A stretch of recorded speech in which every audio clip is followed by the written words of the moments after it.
We are talking about what the ideal cross training schedule is for the summer months. I know that that is hard to believe, like I said earlier to my Facebook fans and people and viewers, because 2020 went by as slow as molasses in January, and 2021 is flying by. So we are already ready for summer. And we have to now decide, what are we going to do with these kids? A lot of us are in the Done Club for a recital. I'll be in the Done Club next week with that. But once we get there, we're like, okay, now what do we do for the summer? And cross training seems to be this kind of buzzword and this thing that's coming up in the industry over and over again. You should be cross training. You should be cross training your students. But what in the world does that actually mean to cross train our student athletes and particularly our dancers? So that's why we have Carlos here with us. Carlos Sparks Caraballo. Yes. Nice. Good job. I had to type that out phonetically, guys, in my script. But one of the things I do want to say before we get started with Carlos, because I don't want to be a distraction, is you may see Bree and I looking here, and here, because we have all of these screens going. So just know we are extremely interested in what you have to say, as well as Carlos. So we're not distracted. We are just trying to make sure that we're getting everybody in on the conversation. So without further ado, I would love for Bree to tell you a little bit about Carlos. Yeah, you guys, hi, welcome. Happy Friday. Nice to see everybody here. Nice to see our friends on Instagram. Carlos Sparks Caraballo is a dancer, martial artist, certified strength and conditioning specialist. As a performer, he's represented United Dance Company and Exiles in national and world competitions, videos, live shows, concerts around the country. He's made appearances in NBC's World of Dance, and he has been part of the USA Hip Hop Dance Championships as a 3-time silver medalist. A fitness coach, he trains performers, athletes, and general fitness clients. His goal is to optimize your fitness and performance through safe, progressive training so that you can be better at what makes you awesome. Carlos, welcome. Thank you so much for joining us and being here and going through all this craziness with us. We appreciate your patience. We're really excited to chat with you today. What are the unique challenges that dancers face compared to other athletes? Because you really do it all. You work with everybody, athletes at all levels. You've been a dancer yourself. What are those unique challenges dancers specifically are facing? Yeah, so first, thanks for having me.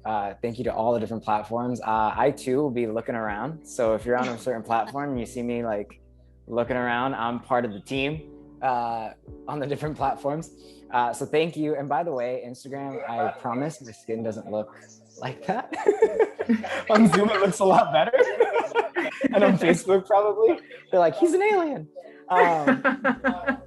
So back to the question. So you're mentioning what are some of the unique challenges. So I know we're going to get, hold on a second. Instagram, sorry, IG.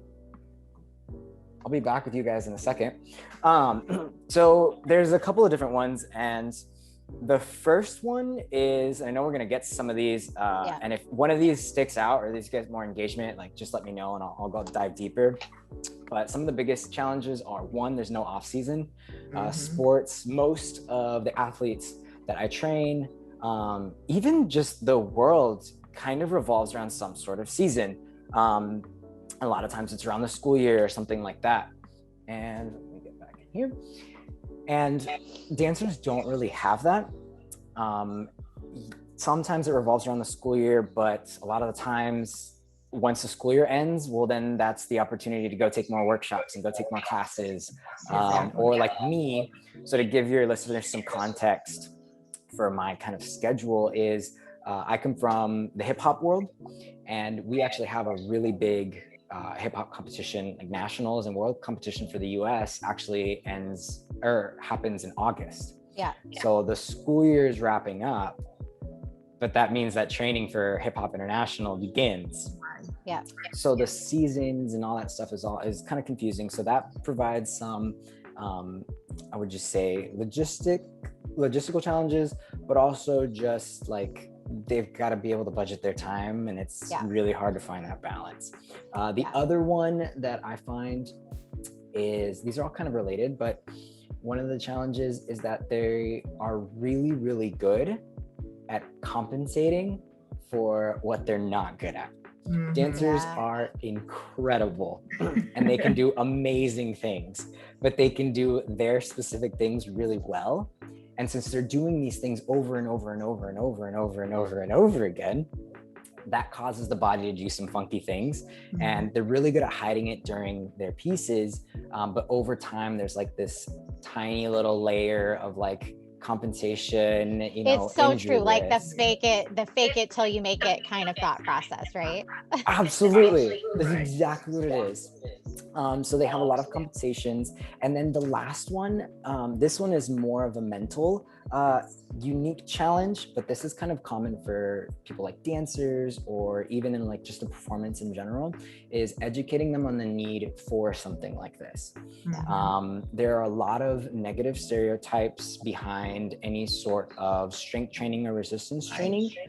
And I find that I have to spend a little bit more time, educating the student athletes or performance athletes, as well as the parents, to get them to buy into, okay, I'm asking you to do something different from what you normally do, and I'm telling you that it's going to benefit it. That's the hardest hurdle to overcome sometimes. It actually is, yes. Absolutely. Yeah. I totally agree with that. Whenever you're trying to move the needle to something new in the dance industry, it's like, nope, this is the way I've always done it. This is the way I've always done it. But you could do it better. I swear. Like, just trust me.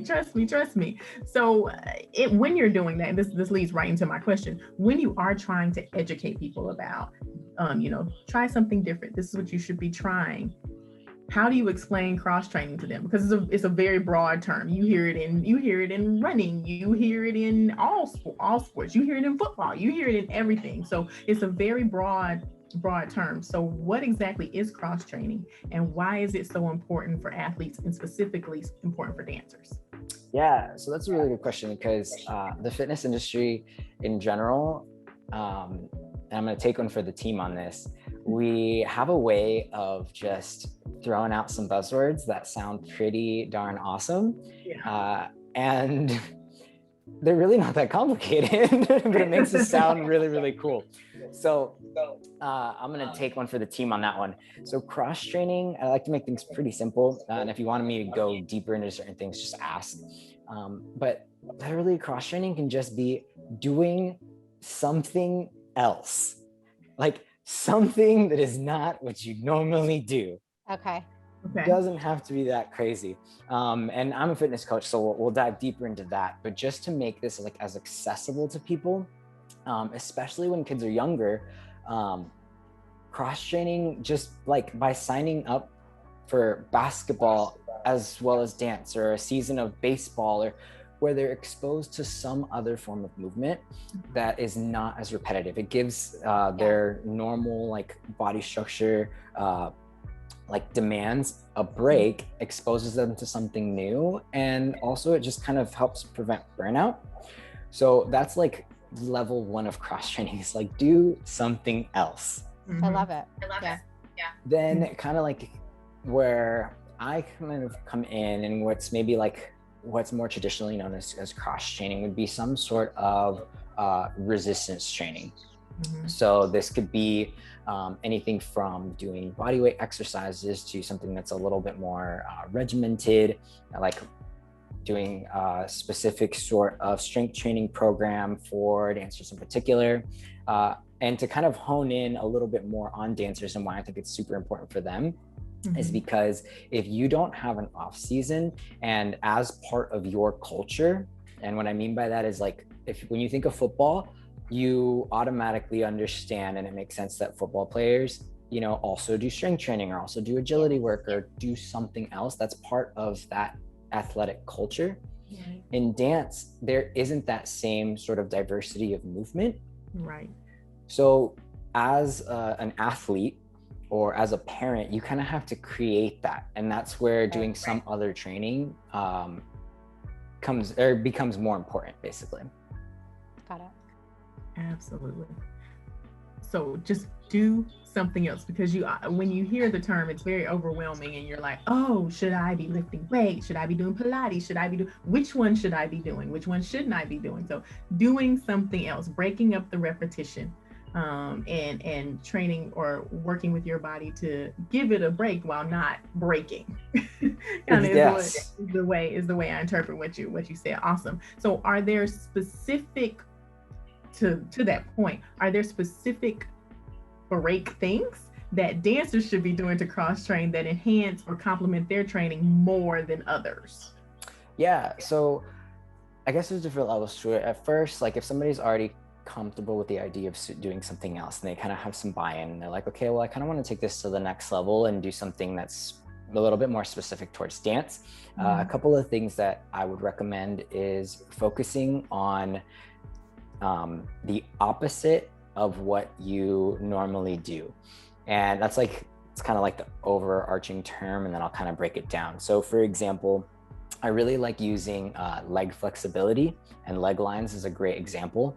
I come from like dance, yes, but also since I do martial arts, there's a lot of kicking involved. Those muscles that raise your legs, those muscles that that give you those beautiful leg lines, those are something that we work on all the time, and you get a lot of repetition with those. The only downside to that is the opposing muscles, the ones that you're always stretching to get to those awesome leg lines, often become weak. Yeah. So then it's kind of like a game of tug of war, and your joints are the prize in the middle. If you have a good amount of strength on both sides, then they're both pulling at each other and nothing happens.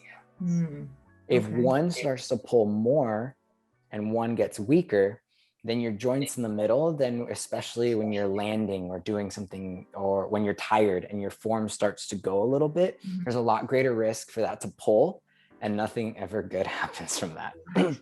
So focusing on opposing things. So let's make that a little bit more actionable. So there's like muscle groups called the adductors, which bring your legs together. Those are a common area that are often weak because of how much stretching is done. That's one area. The other area is upper back strength, because, and that this isn't necessarily unique to dance, but as much as it is unique to our culture in general, we sit like this. Right. Yeah. Immediately when you did that, I went, uh-oh. Yeah. It immediately was like, Oh no, I was like, you kidding me? I'm a fitness coach. I never sit like that ever. So when you think like, okay, so you're here hanging out, you could even do this at home, not while you're driving, please don't do that. You can do this here. If you're like this and you try to lift your arm overhead, you get stuck, okay? If you have the strength to pull everything back into where it's supposed to be, now you have more access to your range of motion. It's like, it just feels unnatural to be able to do that. So you think, if I'm just doing that as like a quick little test, imagine what's going on if I'm actually tight, if I'm actually tired, and then I'm trying to create lines with that. You're like jamming your arm into your shoulder bone over and over and over. And when you're young and it's a couple of times, like, it's not that big of a deal. But eventually you start hitting things together enough, eventually something's gonna go. So that's another area that I really like to focus on, especially now, because they're no longer up and walking around at school. Well, a lot of schools are coming back, but I mean, just over the past year, there's a lot more sitting and staring. So those are, oh, go ahead. What do you say? Yeah. What do you say to dancers who hesitate to adopt a cross training schedule in their regimen because they're afraid of risking injury? They don't want to bulk up. They feel like it takes time away from the technique training they could be getting. You know, we hear all of those comments often. So what do you say to those people? Yeah, and I love the way that you asked that question, because those are essentially the three biggest things that I get. Right. You know, I'm gonna get hurt. I don't want to bulk up, and then it takes time away. I'm gonna hit those last, or the first and third, because that second one, there's just more to it. So I'm gonna save that one for last. Yeah. So when it talks about getting injured or taking away time from their technique, one of the illustrations that I like to use is, especially if they're like a student and they're into other sports, is when you look around you at the highest level of athletics, and I feel like we can all agree that dancers are athletes. The toughest. Yeah, absolutely. I call them performance athletes. Yeah. So if you want to be respected as an athlete, you also have to respect your own training like other athletes do. That's right. So oftentimes I'll pick out an example. If they're in a basketball, I'll use like LeBron James or whatever it is, but I'm like, you see them doing something. So even if you don't trust me, they're doing something, right? I'd probably trust LeBron James more than you too. You know what I'm saying? So obviously there is, if nothing else, you have examples that they have enough of a value to it to, instead of shooting jump shots, they're taking time away from their jump shot shooting to practice and strength train. So that's kind of like my buy-in argument that I use. Like, okay, there's obviously something. If nothing else, it piqued your interest. Now, for the specifics, is I just use their own training. Like, if I told you that you could, if a certain move takes 70% of your power meter, you've got to go 70%. And I could take that move, get you strong enough so now that same move only takes 30. Right. Works harder, not harder. Why wouldn't How much faster? How much faster are you going to get that move down? Right. And or how much easier is it going to be to learn something new? Yeah. Because there's less risk involved. The hardest thing about learning something new is, those first tries where, especially if it's something really dynamic, where you can get hurt because you don't totally know how to land. You don't totally know how to perform the movement.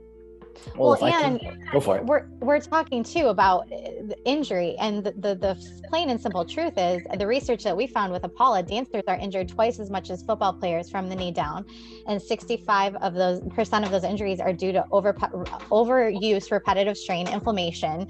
And if we're injured that much, more than a contact sport, what's the missing denominator, right? Is it the cross training? Because those athletes cross.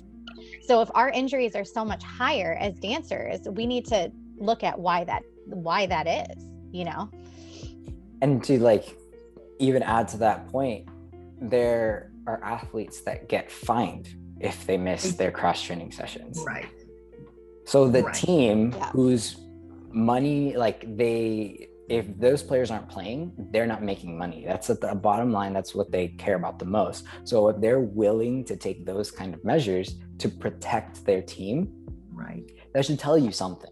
It has to be valuable. There's significant value to something like that. That's a really, really good point. We have the money.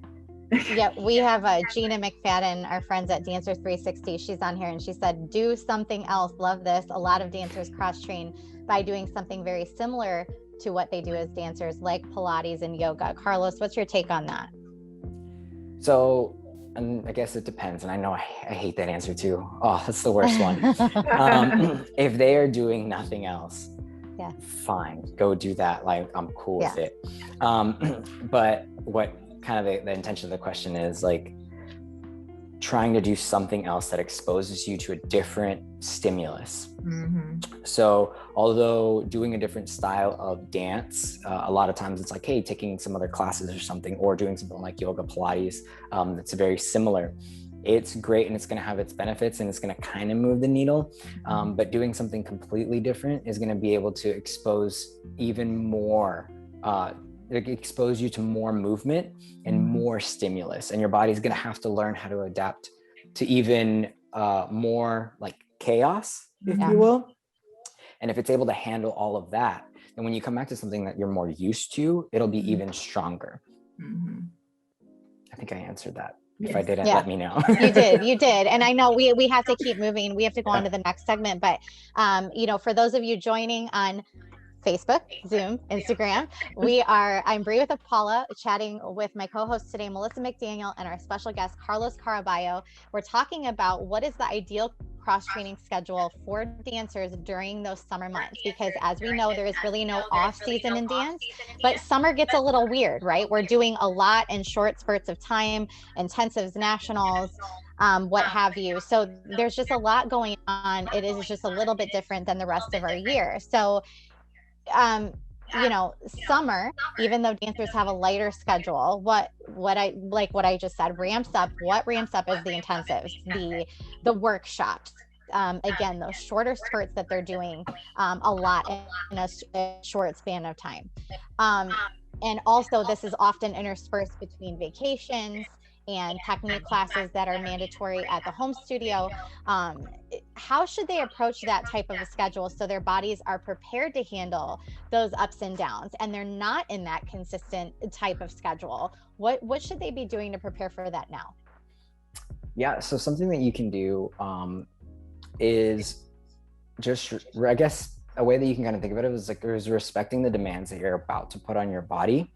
And your body, I mean, when you're younger, it doesn't matter as much, but take advantage of this advice now so that way you stay young. Yeah. But your body has a really hard time going from 0 to 60, then back down to 0, then 0 to 120, and so on and so forth. So something that you can do, especially when it's maybe not as consistent in terms of like your formalized scheduling, that's where cross training can kind of fill in those gaps. So I like to, honestly, for most of my athletes, I really don't have them in unless they're in a complete off season more than 2 times a week. And I know that like obviously you would think like, oh, he's a trainer, like he would want them 4 times a week, 5 times a week. But I respect their schedule and what they do. I'm not training them to be lifters. I'm training them to be more awesome at what makes them awesome. Right. So I don't. So you're saying cross training 2 days a week on top of whatever else they're doing would be a good balance. Right. On top of, or like in the summer, since things are a little less consistent, maybe in the in-betweens. They could use those in-betweens as something where they could do something else. So like if you have an intensive at the end of June and not another one until, and then you start boot camp at your studio the 3rd week of July, that middle time is a 2 time a week cross training space for you. Yeah. Or if you're on vacation constantly, which I know some of my kids have a better summer schedule and travel schedule than I do. I'm like, oh, you're going, okay, well, I'm at home. But I know. Right, exactly. Oh, Bahamas today? Okay. So if you're traveling constantly, would you say that, trying to get something in at least 2 times a week is a good practice? Doing something. So, and this a lot of times is more on the parents than the kids, but having those, opportunities when you go on vacation, like, again, use that opportunity to do something else. Go do something active as a family. Go take advantage of the time that you guys have together, and do something more active. Go play around on the beach, run around, do something active, have fun, go swimming. All of these things are, cross training and that are easily accessible. Now, if you're home and there's a break from class, then, go look into something more formal. And then that's when you would come to somebody like me. But if it's vacation and parents are like, oh, we don't want to do any of that stuff, go play on the beach, man. It's beautiful out there. So is it still beneficial? So say they use this as a filler in their schedule for the summer, but then they go back to their, their more robust dance schedule starting in the fall.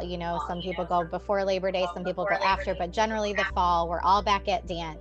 In that, several days a week we're there for classes, rehearsals, then we have competitions, conventions, all the things. So how important is it then to continue that cross training during that time versus the summer when we're using it as fillers? I think in the summer, what I like to use that, because that's kind of what I consider like an off season, it gives us a little bit more leeway to build on things. If they have a particular weakness or something like that, I can really dive in and focus on that.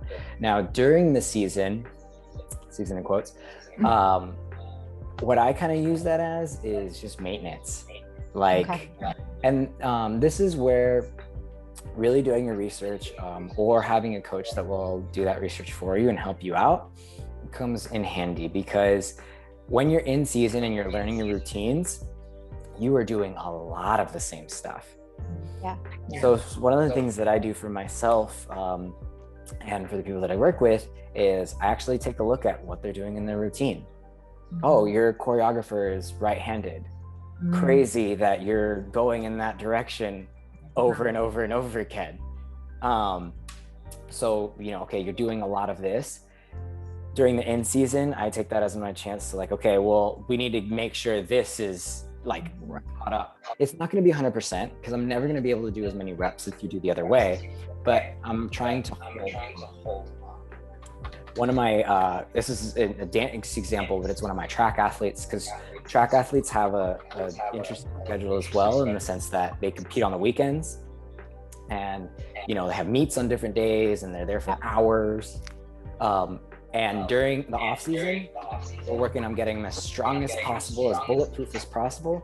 Once he's in season, every time he walks through the door, hey, what hurts today? Mm-hmm. So we can address it.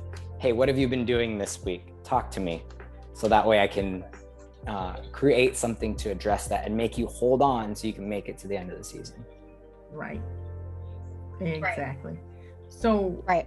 I think that one of the things that a lot of our viewers, specifically the dance educators and studios, are going to be looking for is what exactly should I do? Like, what should I be doing? So I want you to walk me through. I'm gonna give you a very specific scenario. It's the second week of July. You have either a teen or a teen to senior dancer. So somewhere between 12 and 16, let's say that.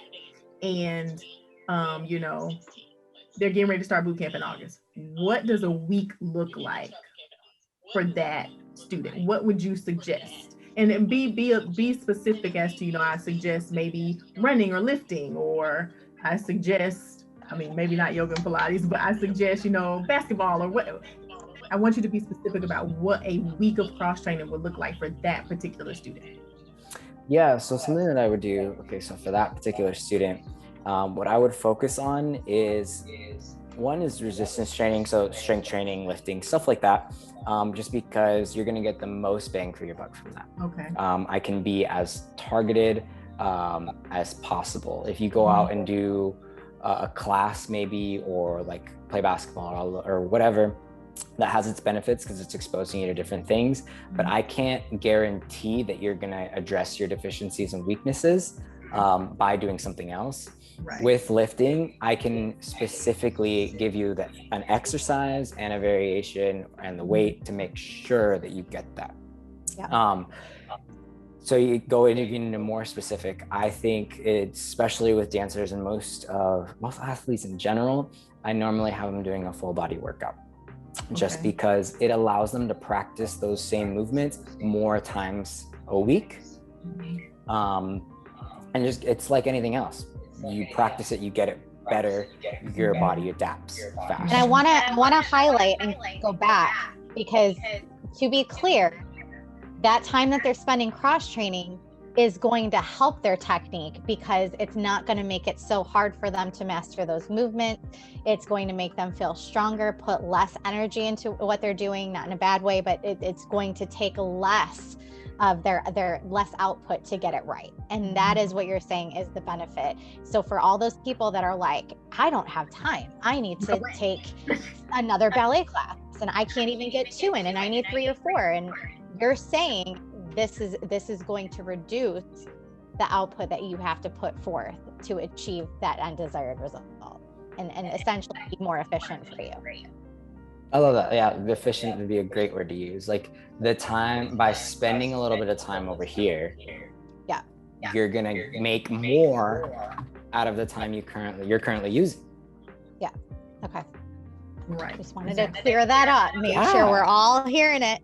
Right. Yeah. So we have a dancer. This dancer is doing some resistance training that's very targeted to the things that they need. They might be going to dance class like twice a week. Is it resistance training the other 2 times a week, or is it resistance training and something else, ideally? It would be, it could be either one. So, it could be either one.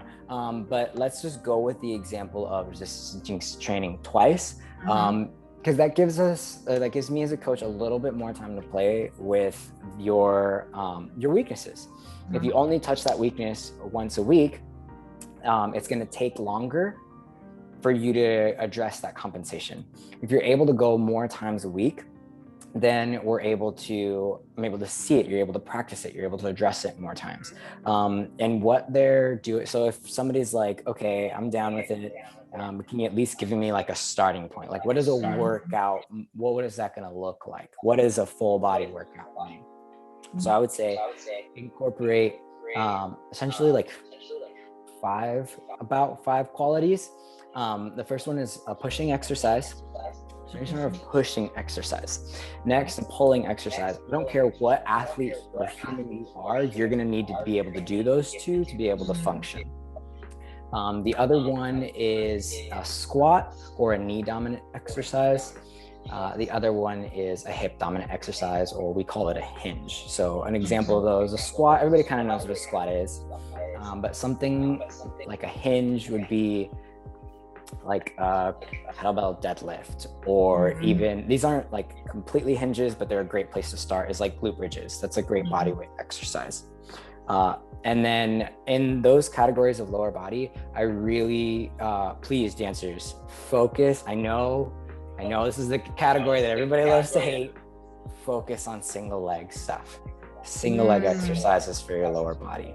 You spend a heck of a lot of time on one leg, jumping, landing, spinning on one leg. Right. I know, and I'm pleading with all of like my athletes and clients and stuff like that, because they don't like these, but It's not my fault. I don't want to do the lift. I promise. Our friend There's Nicole a reason. Jordan. Yeah, our friend Nicole Jordan is asking, what's another example besides squats? Another example besides a squat is, to give a single leg example actually, is a split squat. So what that is, if you don't know what that is, it's like the bottom position of a lunge. So some people confuse these as lunges. I think lunges are defined by a movement. So if you take like the bottom position of a lunge, where both of your feet are on the ground, split apart, kind of like on train tracks, and going, basically lifting yourself up and down. So instead of stepping like a lunge, you're just going up and down. So that's called a split squat. Got it. Thank you. Thank you. And I know we have to go to the next segment because we're going off on tangents we do. But just one more question. So you've got the kid that dances. Thank you for the question, Nicole. You have the kid that dances 5-6 days a week, right? So there's no time, because we also have that valuable day of rest, so that our bodies need to rest and recover. That's such an important element of training. For that kid or that dancer that dances 5-6 days a week and really only has one day off, or maybe they dance 7 days a week, is it better for them to incorporate cross training on a day that they're already dancing, so that they're getting cross training, or is it better for them to take that day of rest? I mean, just so we understand, because there are plenty of kids that dance that much. So I guess the first thing that we would need to determine is, how is the kid handling their current load? Right. Are they already burnt out?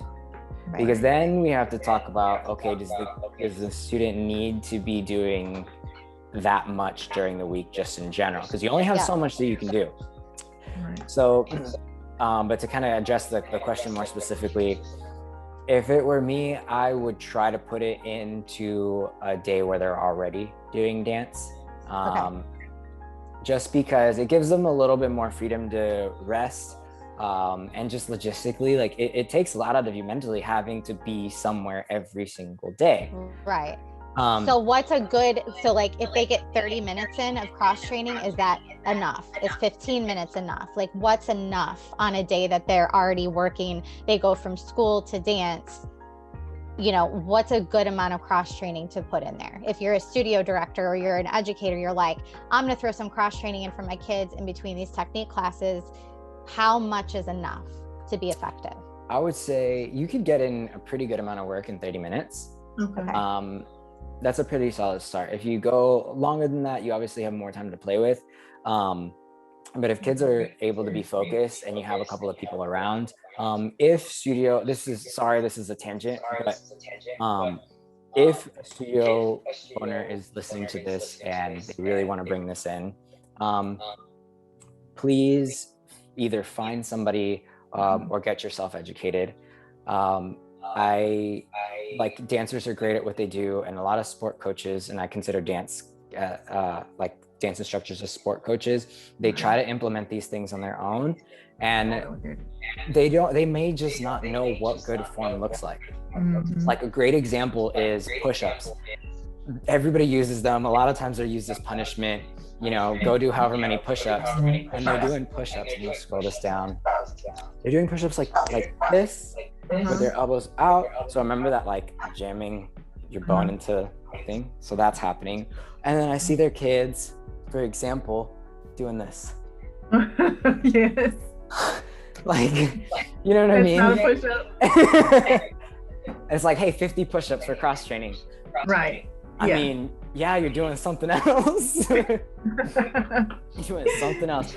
So I would just ask, like, either get yourself certified, or find somebody else to come in, or get educated, or get a program from somebody, or partner with somebody. Like, you don't, now with the beauty of technology, the people that I coach, I don't have to be around. I can deliver their program through an app on their phone.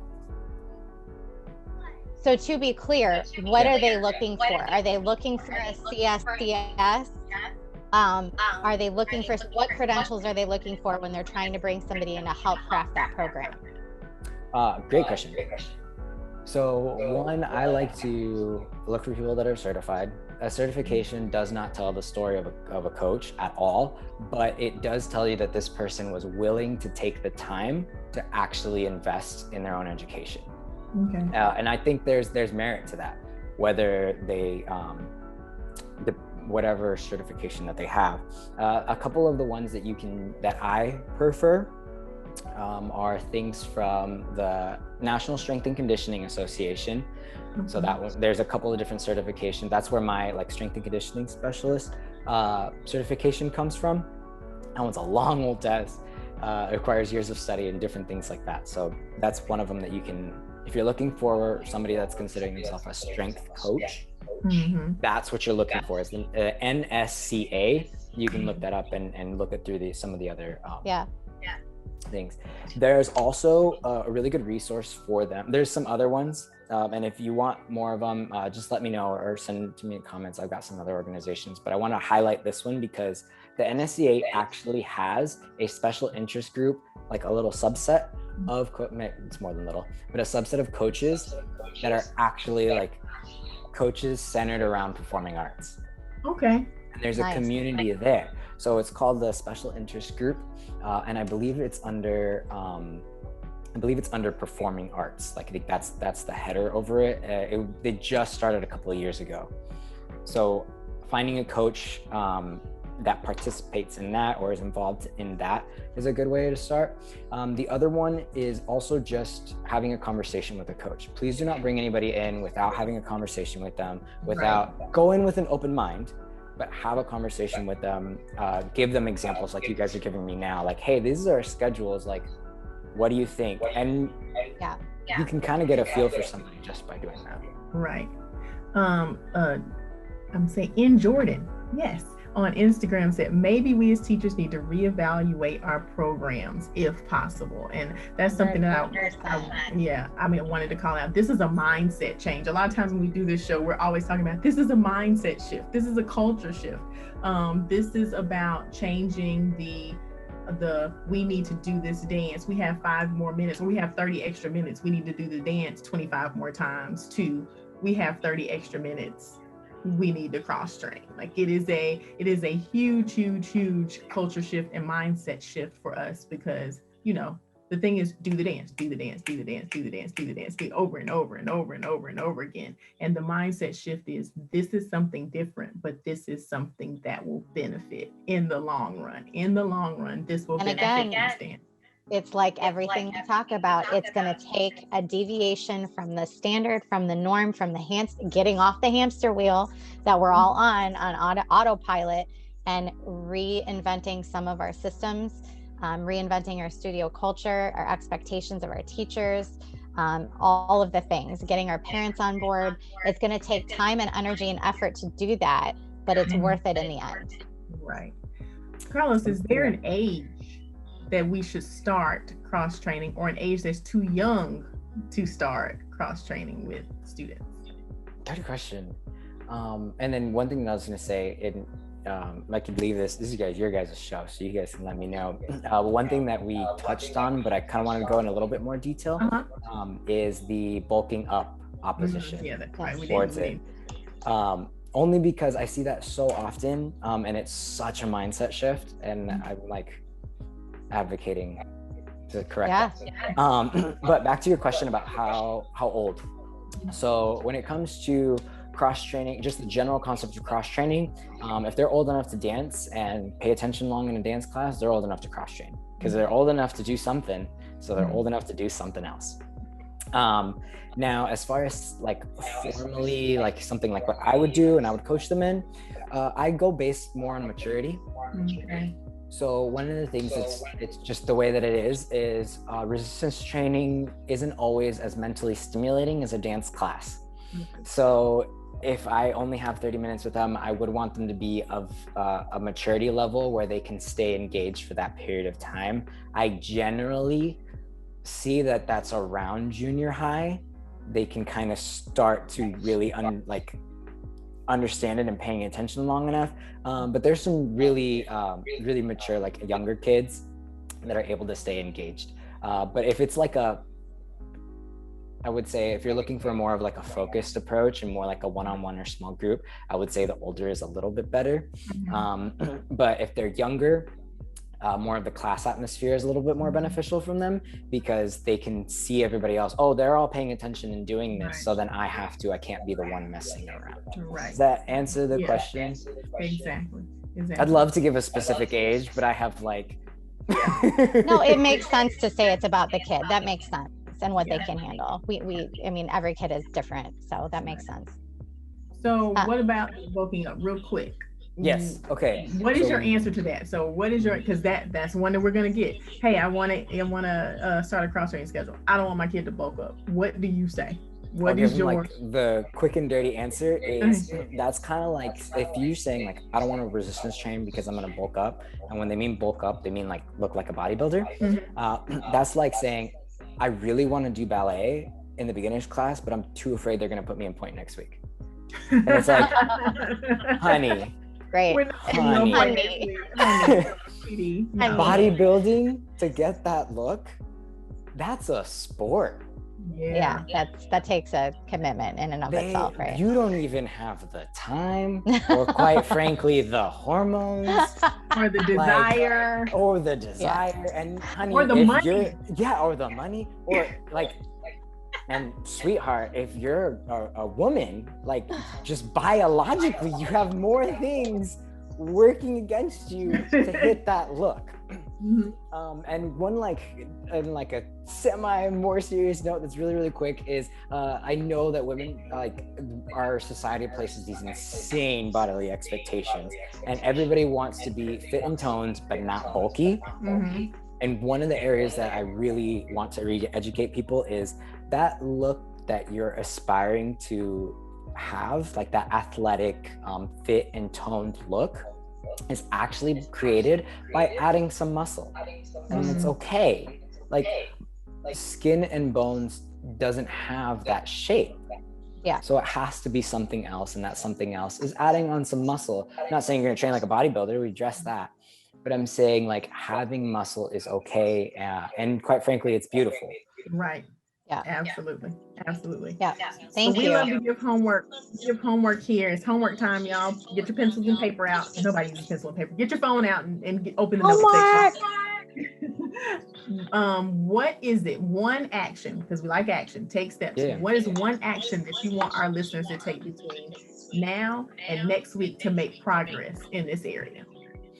I would say explore which one avenue of cross training.